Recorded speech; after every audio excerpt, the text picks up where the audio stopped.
We're not the Avengers. We're not the X-Men. We don't chase headlines. We defend a border that stretches from steel cities to frozen wilderness. We are Alpha Flight. And yes, we can keep up with anyone, even your favorites. Don't let the maple leaf fool you. We fought gods, aliens, monsters, and bureaucrats. The last one's the worst.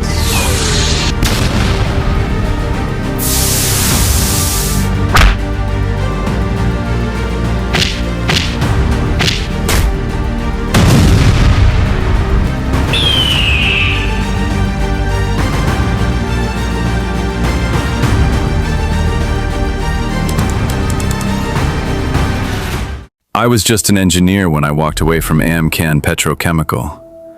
My prototype suit, meant for geological work, was about to be used by the US military. I couldn't let that happen. Heather and I went to the Canadian government, and that's how Department H was born. X-Men number 109. That's where it all began. James built the armor. I built the structure around it. Logistics, oversight, eventually, leadership. Because being a hero isn't just about power. It's about responsibility. Department H created tiers. Gamma Flight trained. Beta Flight advanced. Alpha Flight deployed. Structure brings order. Our first field operation? Retrieving Wolverine. He joined the X-Men. We were sent to bring him back. Uncanny X-Men numbers 109 to 121. He didn't come quietly. Vacation's over, Wolverine. Time to come back. Hold it right there, comrade.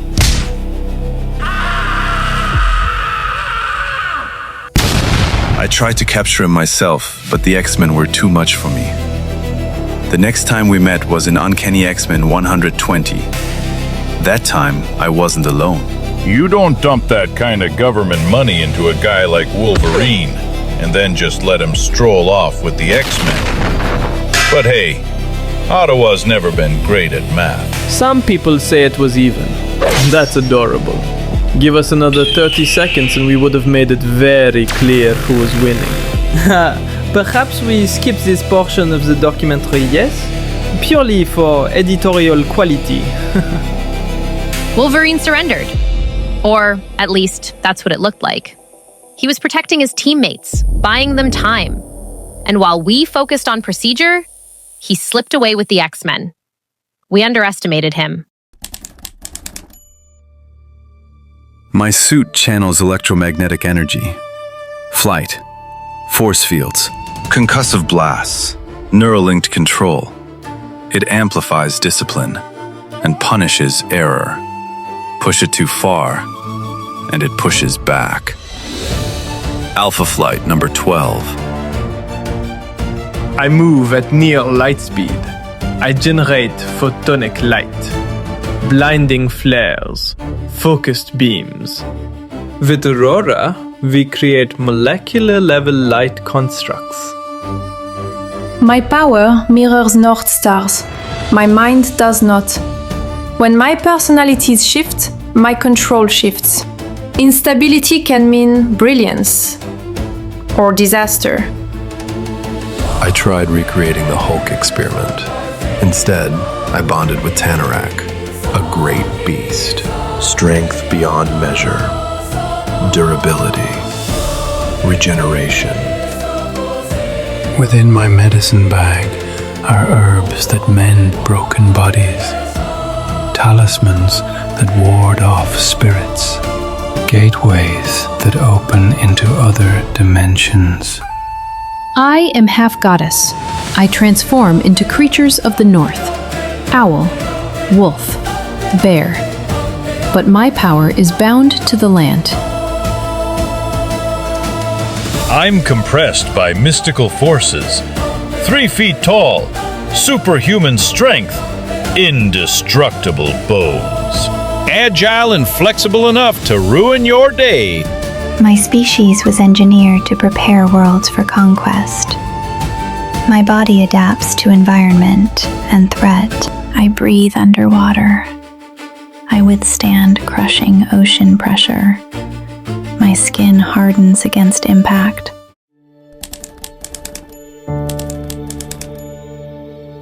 "10 years ago, I made a decision that defined the rest of my life. I broke into AmCam and I took back what was mine, the cybernetic suit. I saw the helmet on the table, and I knew James hadn't stolen anything. He'd taken back what was his. I should have walked away. Instead, I told him I loved him. I told her she deserved better. She was 17. I already carried too much. A year later, we were married. I went to Ottawa and told the government everything. That decision created Department H. And when I read about America's new super team, I knew something else. Canada needed its own defenders. So I built Alpha Flight. Not for glory, but for purpose. Met Bruce Banner in college. We were young, brilliant, maybe a little too certain we could master the forces we studied. Bruce took a government post working on the Gamma bomb. I remember thinking he was standing at the edge of something historic.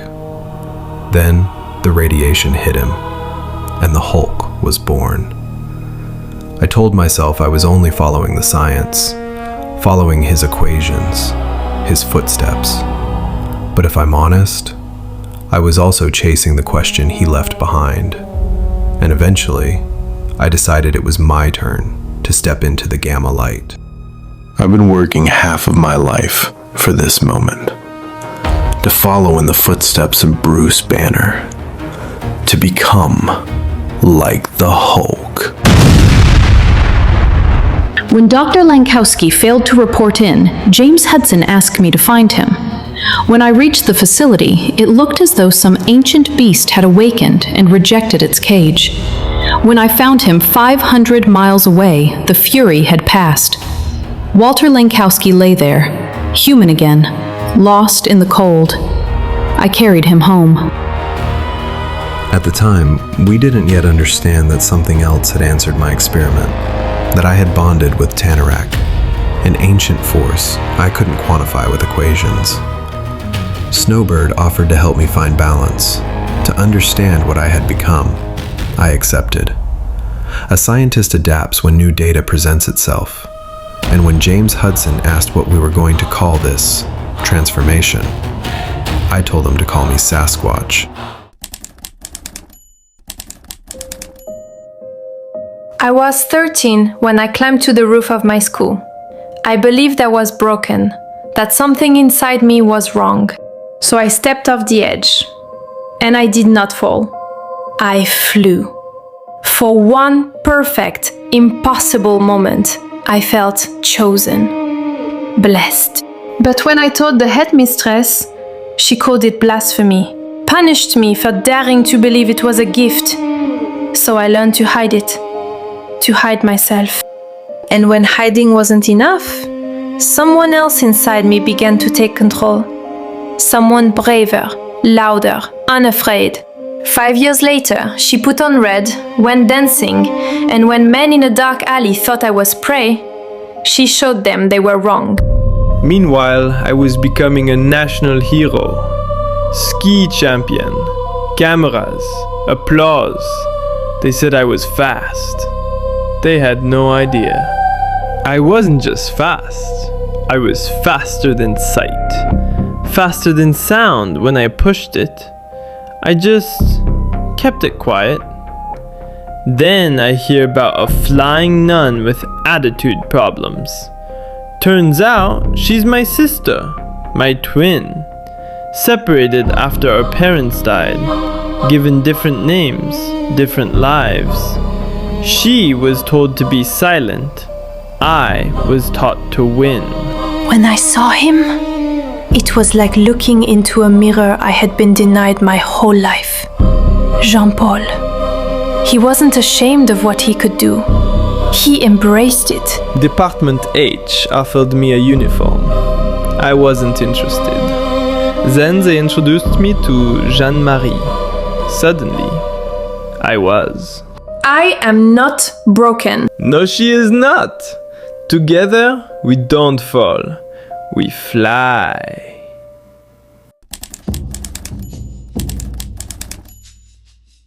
I was born Michael Two Youngman on the Sarcee Reserve in Alberta. My family carried the line of shamans, healers who walked between worlds. I chose scalpels instead of spirits. I became a surgeon, precise, celebrated, certain. I believed knowledge was the only truth worth trusting. I married Catherine. We had a daughter, Elizabeth. I thought I had built a better legacy than the one I left behind. Then my wife began to die. I swore to save her. I promised my daughter I would make her mother well. Science failed me. Catherine died, and Elizabeth called me a liar. That same day, my grandfather passed from this world. He left me a medicine bag and a final instruction. Open it when the time is right. Grief drove me into the wilderness. Years passed before I had the courage to open it. Inside, I found my ancestor's skull and his spirit. He did not comfort me. He tested me, forced me to confront the heritage I had denied. My pride, my guilt, my arrogance. When I learned to reach into the medicine pouch and draw forth what was needed, not what I wanted, I understood. Power is not control. It is responsibility. I became Shaman.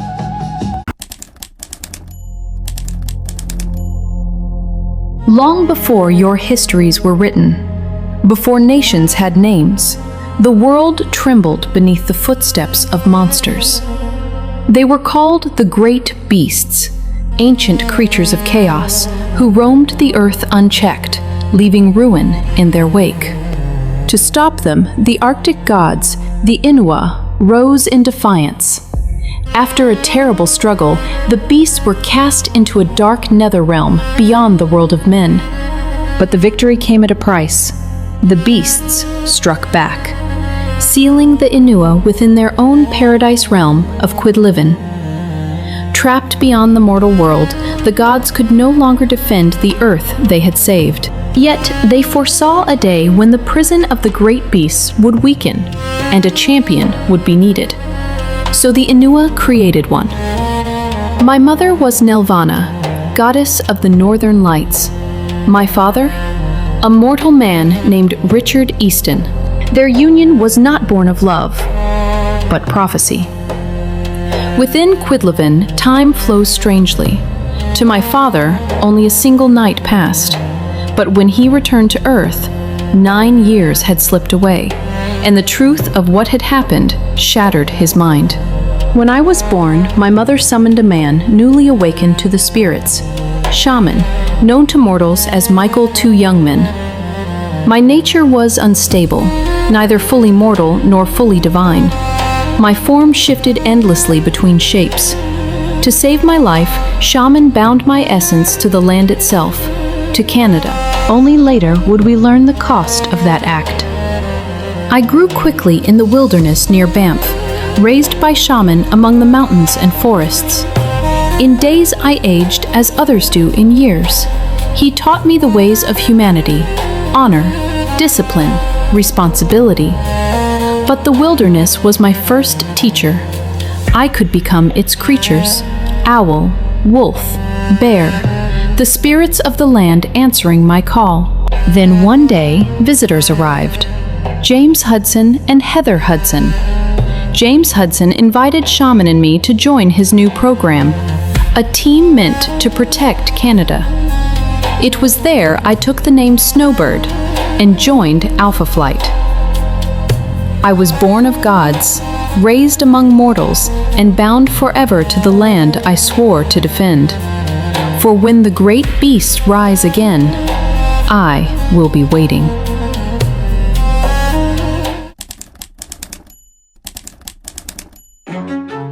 Name's Puck, though the birth certificate says Eugene Milton Judd. Yeah, I used to be a lot taller. I was born in 1914, and once upon a time, I was a very big man. Not just tall, I mean big. Strong as an ox, and twice as stubborn. Back in 1922, when I was just 8 years old, I wrestled a bear and brought it down. Fed my family through a hard winter. After that, I made a promise to myself. Life was going to be interesting.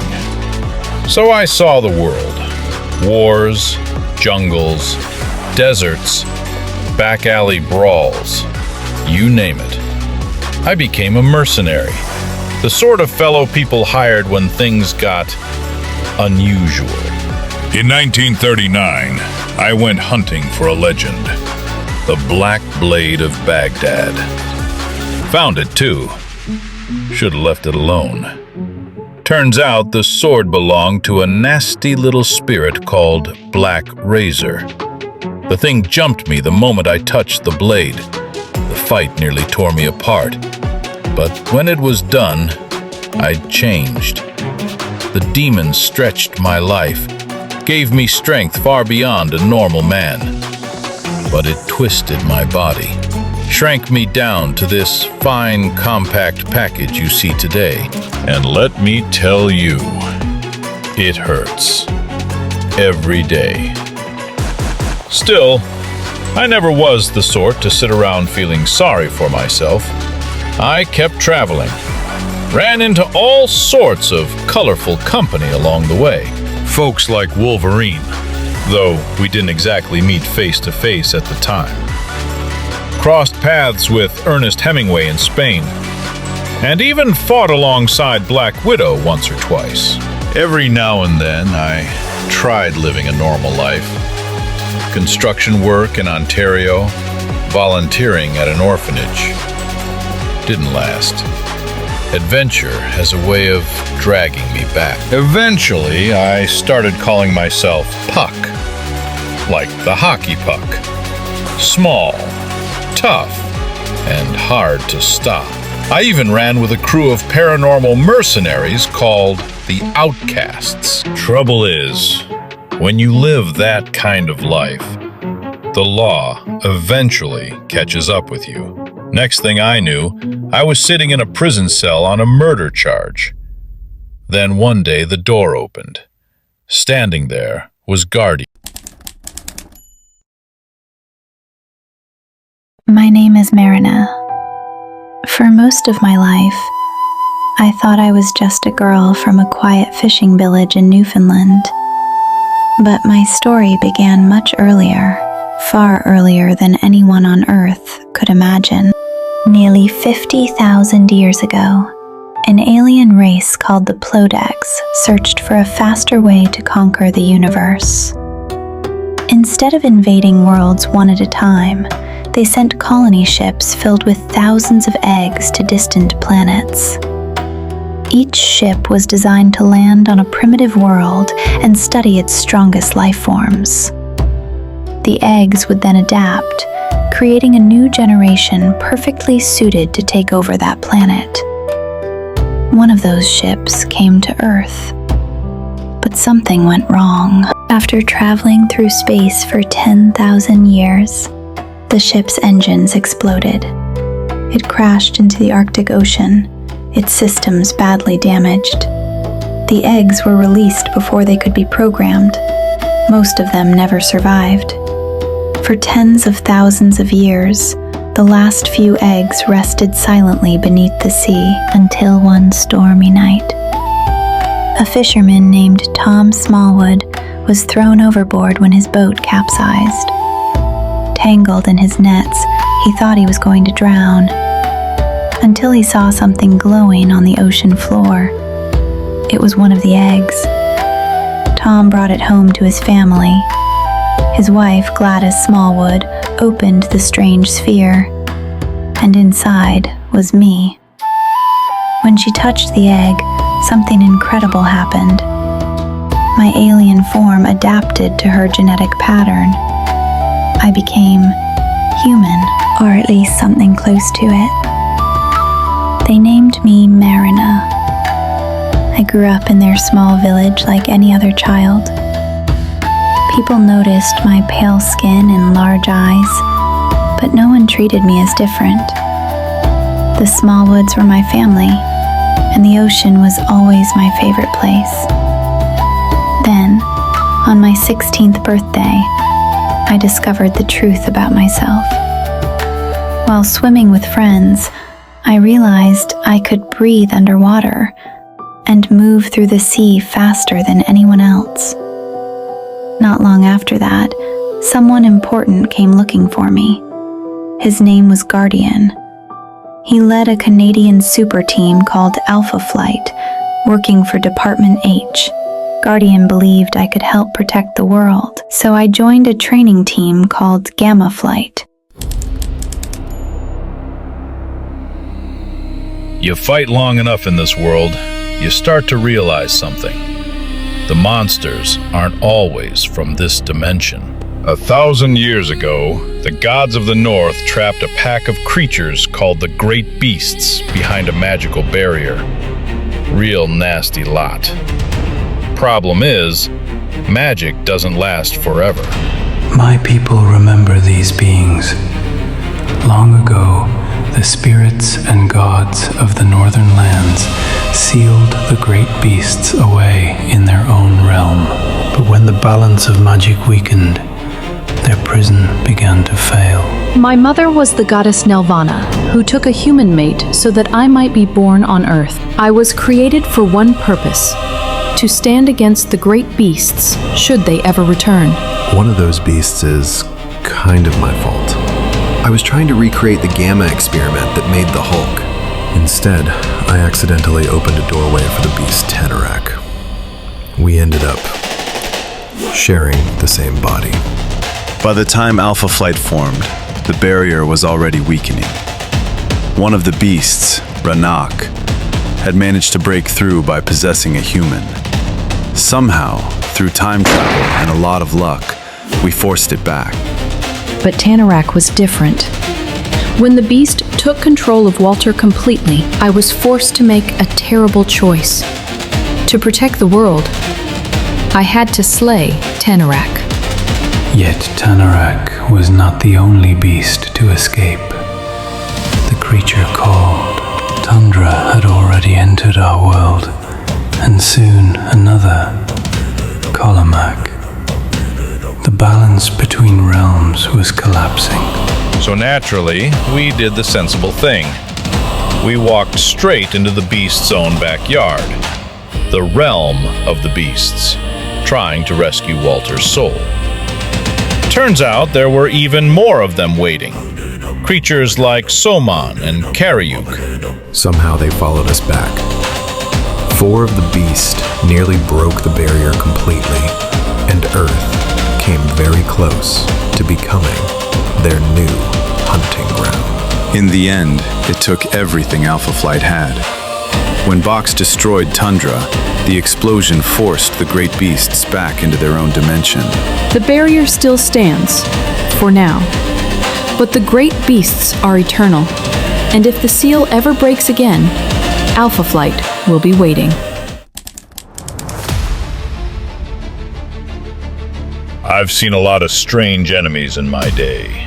Monsters, aliens, demons. But the worst ones? They're the ones who used to be on your side. This all started when an old enemy of ours, Jerome Jackson, decided he wanted revenge on Guardian. So he built himself a new team. They called it Omega Flight. Jackson blamed me for the collapse of his career. When I left his company, he lost everything. So he created an elaborate trap. A fake job offer from Roxxon brought me to New York, while my wife, Heather Hudson, was kidnapped. When I arrived at the World Trade Center, Omega Flight was waiting. Alpha Flight had fallen apart. My brother Northstar had gone his own way, and the team was scattered across the country. But when Guardian sent the signal, we all came back. I heard the call as well. Through the spirits, I sensed that the battle would decide the fate of our team. So I opened the mystic paths and brought Alpha Flight together in New York. I was far from the land that gives me strength. Outside of Canada, my power fades. And as the battle began, I could feel my life slipping away. Meanwhile, Omega Flight came at us hard. They had heavy hitters, including the armored giant Box. But the real mastermind behind the fight? Jackson himself. Box forced me into a private battle. I believe my old friend Roger Box was inside that armor. But the truth was worse. Jackson had taken control of it. He wanted the victory to be personal. Fool! I am not Roger Box. I am Jackson. Guardian won that fight, but the suit he was wearing had taken too much damage.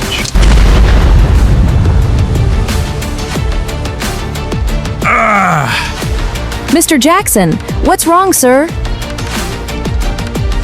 I tried to shut it down before it overloaded. I almost made it.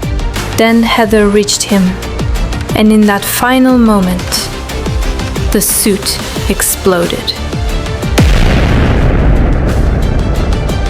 That was the day Alpha Flight lost its leader, the day Omega Flight got its revenge, and the day we realized being a hero doesn't always mean you survive the battle.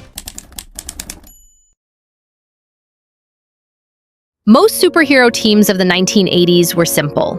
Strong leaders, clear-cut heroes, perfect lives. Alpha Flight wasn't like that. We were complicated people, and the world wasn't always comfortable with what made us different. I am Jean-Paul Bobier, Northstar, Olympian skier, mutant, and a gay man. In the world I grew up in, that was not something heroes admitted. Not in public, not in comics. But the truth has a way of catching up with you. Eventually, I said it plainly. To the world. And just like that, a barrier that had existed in comics for decades began to crack. In the beginning, our story was shaped by a man named John Byrne. He brought Alpha Flight into the world and gave Canada its own team of heroes. But stories don't stop when a creator moves on. Oh no, we kept right on going.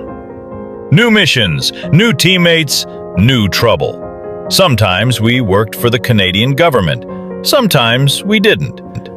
But one way or another, Alpha Flight kept flying. Over the years, the team changed many times.